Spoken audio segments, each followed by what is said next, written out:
Not really sure why I'm making this video. I guess on some level, maybe the information is meant for a particular person or persons, but sometimes I'll have a concept in my head and I can't really shake it until I get it out. But for the most part, this is kind of applicable to recent events in my own life. So, full disclosure, I've talked about this before, but I've had quite a few encounters, run-ins, what you would consider to be negative ETs. The ones that I have specific memories of involve the Greys. Those are the ones that I consciously can recall, like coming into my room and all that stuff. Well, they're generally associated, like a lot of the Greys and other entities too. It's not just them. If you go back to antiquity, you can see depictions of demons, hags, stuff like that, sitting on a person's chest, and that refers to like sleep paralysis.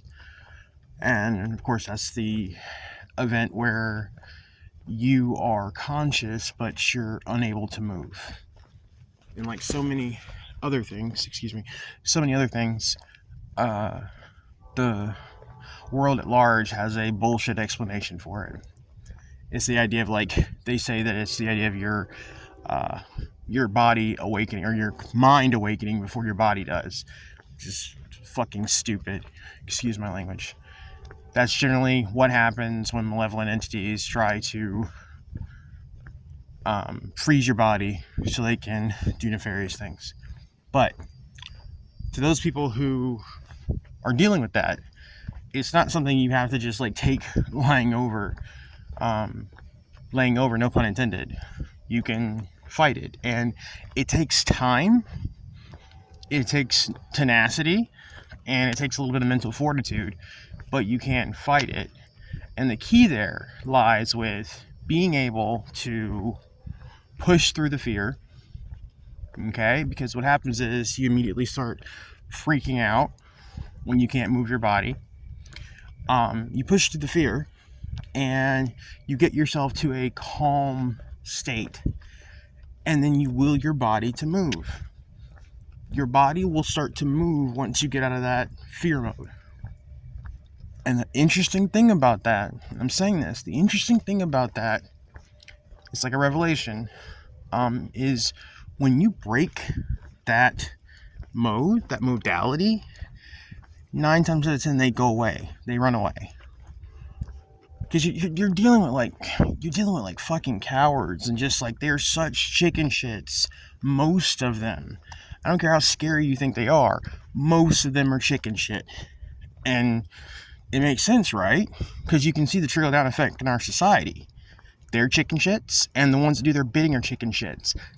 That doesn't come from nowhere, okay? They can only do so much, and so much of what they do is oh, I'm half dead.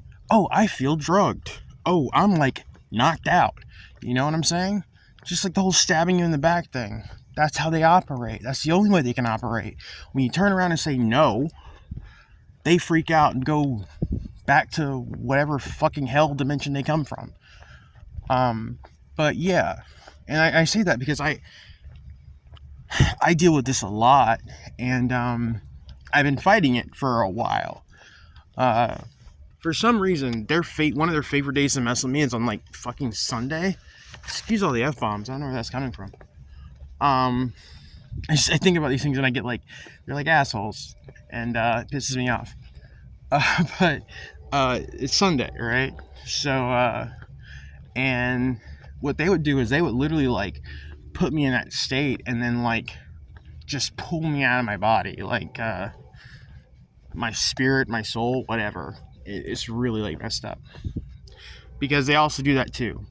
I mean, some of the things they do are physical, but a lot of times they can pull you out of your body.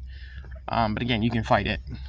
And when you do, and you take control of your body again, they run away, because they're not used to that. And again, it comes down to your own will, okay?